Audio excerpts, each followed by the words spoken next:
बिस्मिल्लाहिर्रहमानिर्रहीम students, welcome to our channel Kamyab Shagird. जैसा कि हमने ये कहा था कि हम आपके साथ मॉडल पेपर डिस्कस करेंगे फ़िज़िक्स क्लास 10th का KPK बोर्ड के लिए, जिसमें एबटाबाद बोर्ड, पेशावर बोर्ड, नौशहरा चारसदा इनके लिए ये बहुत ज़्यादा इम्पोर्टेंट है, क्योंकि कमिंग डेज़ में आपका ये पेपर भी आने वाला है फ़िज़िक्स का।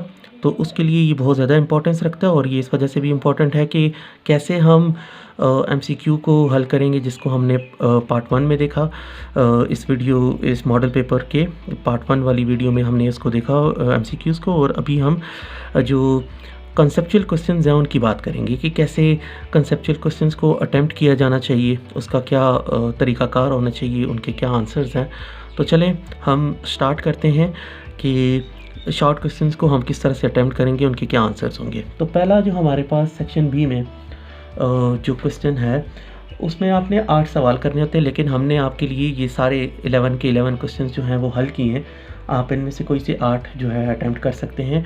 ज़रूरी नहीं है कि यही वाले क्वेश्चन आएंगे, लेकिन बहुत ज़्यादा चांसेस हैं कि ये क्वेश्चंस आ सकते हैं, क्योंकि हर चैप्टर में से ये निकाले गए हैं। एक तरह का गेस्ट पेपर है ये, और बहुत ज़्यादा चांसेस हैं कि इस तरह के टॉपिक्स और जो जैसा कि ये आजकल चल रहा है कि टॉपिक के अंदर से क्वेश्चंस आते हैं, तो ज़्यादातर उनको फोकस किया गया है। तो कैसे उनको अटेम्प्ट करेंगे? तो पहला क्वेश्चन है, आपको स्क्रीन पर क्वेश्चन पेपर दिखाई भी दे रहा होगा कि prove that v equals to F lambda. अब इसको प्रूव करने के लिए हमने सिंपल स्पीड की डेफिनेशन को यूज़ करना है कि डिस्टेंस बाय टाइम होता है s/t फॉर वेव्स। हम s को लैम्डा और t को टाइम से शो करते हैं। हमने वैल्यूज़ पुट की, 1/t जो है वो फ्रीक्वेंसी के इक्वल होता है, तो v equals to F lambda आ जाएगा। सिंपल इसका प्रूव हमने बताना था। सेकेंड क्वेश्चन की अगर हम बात करें तो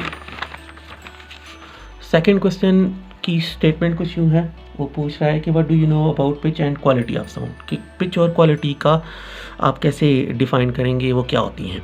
तो पिच की अगर हम बात करें तो पहली बात ये कि ये श्रिल साउंड को ग्रेव साउंड से डिफ्रेंशिएट करता है।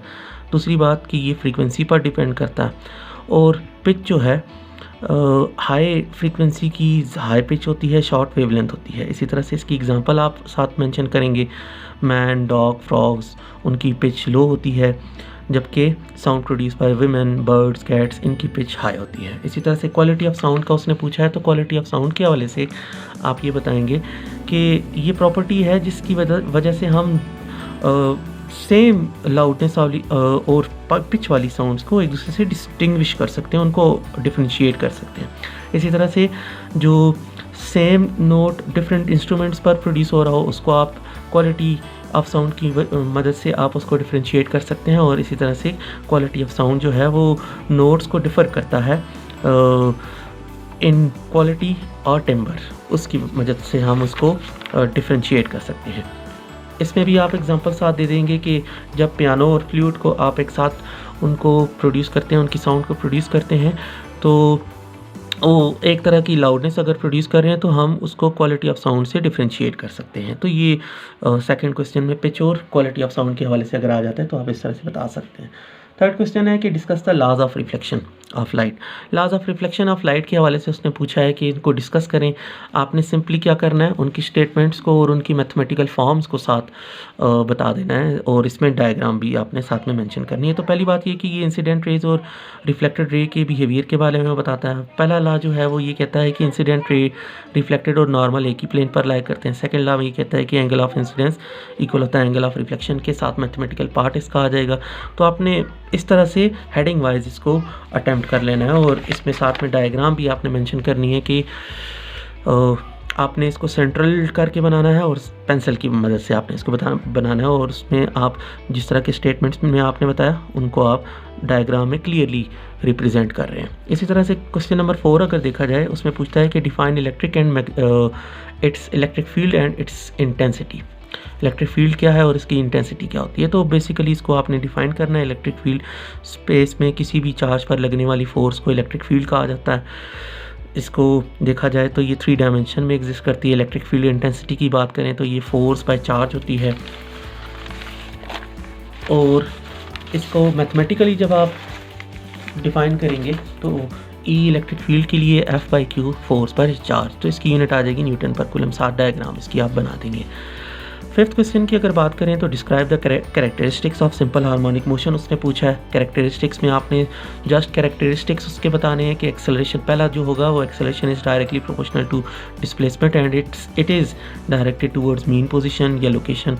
दूसरा ये कि ये special type of periodic motion होता है। तीसरा ये कि इसमें एनर्जीज जो हैं वो कंजर्व होती हैं। चौथा ये कि इसको आप किसी भी हार्मोनिक फंक्शन से साइन या कोसाइन से रिप्रेजेंट कर सकते हैं।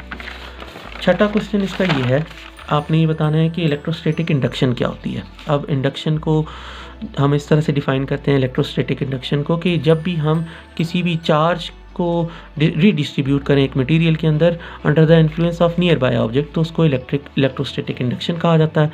इसमें आप एग्जांपल बता देंगे कि अगर हम स्फीयर्स को with the help of an external charged strip अगर आप उसको लेकर आए एक स्फीयर एक्स के साथ जिसके साथ ही वाई स्फीयर जो है वो अटैच्ड है, तो उसको जब हम करीब लाएंगे एक चार्ज इसके अराउंड डिस्ट्रीब्यूट हो जाएगा जो कि अपोजिट चार्ज होगा, और इसी तरह सेकंड जो स्फीयर है उस पर चार्ज जो है वो नेगेटिव वाला दूसरी तरफ चला गया। तो ये जो रीडिस्ट्रीब्यूशन ऑफ चार्ज है इसको हम इलेक्ट्रोस्टैटिक इंडक्शन कहते हैं। तो आपने इसको कैसे अटैम्प्ट करना है, डेफिनीशन आ जाएगी, एग्जाम्पल और इसकी डायग्राम आ जाएगी।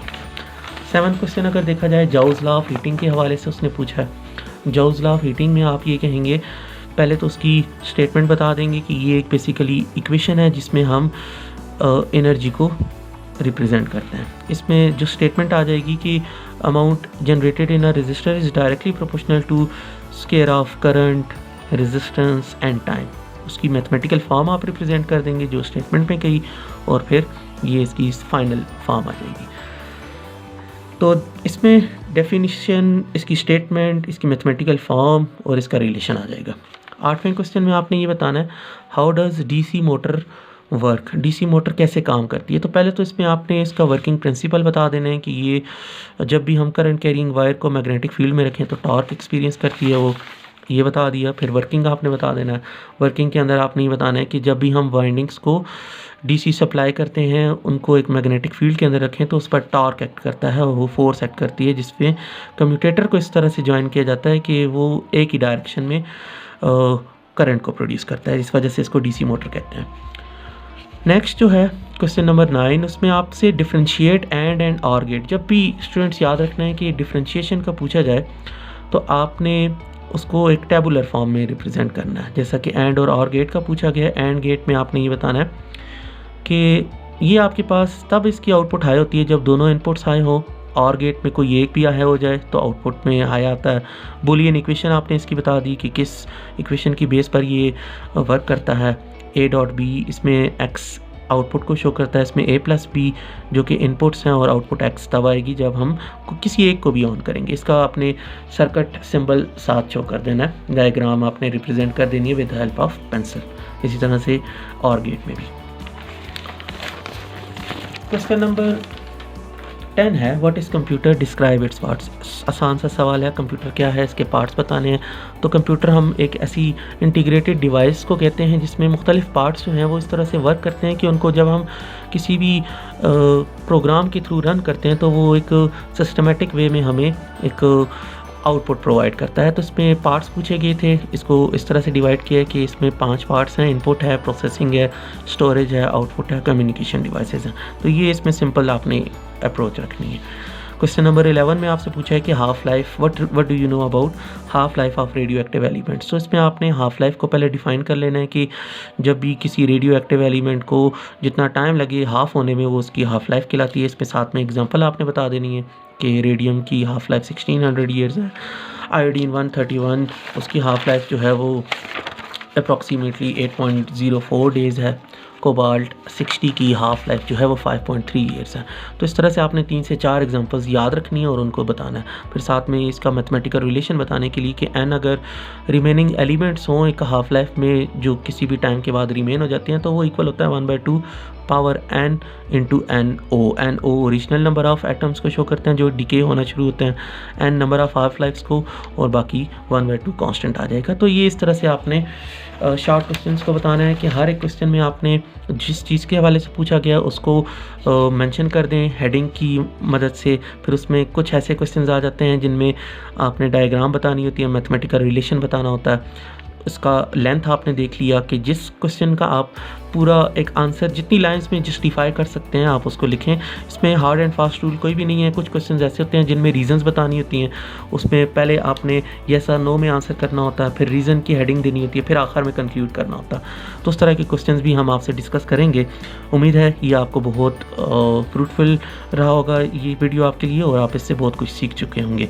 आपने इसको बहुत अच्छे तरीके से तैयार करना है, और इसी तरह के ही क्वेश्चंस अगर ये वाले नहीं भी आते तो आपको ये फ़ायदा इस तरह से देंगे कि आप जब दूसरे कोई क्वेश्चंस आ जाते हैं तो इनके साथ ही लिंक करते होंगे, तो आप ज़रूर एक अच्छा पेपर जो है वो अटेम्प्ट कर सकते हैं, और उसको अटेम्प्ट करने का तरीका भी आपने सीख लिया होगा। तो उम्मीद है आपने बहुत कुछ लर्न किया होगा। मज़ीद इसी तरह की वीडियोज़ हम आपके लिए लाएंगे। चैनल के साथ ज़रूर रहें, इसको सब्सक्राइब करें। Thank you.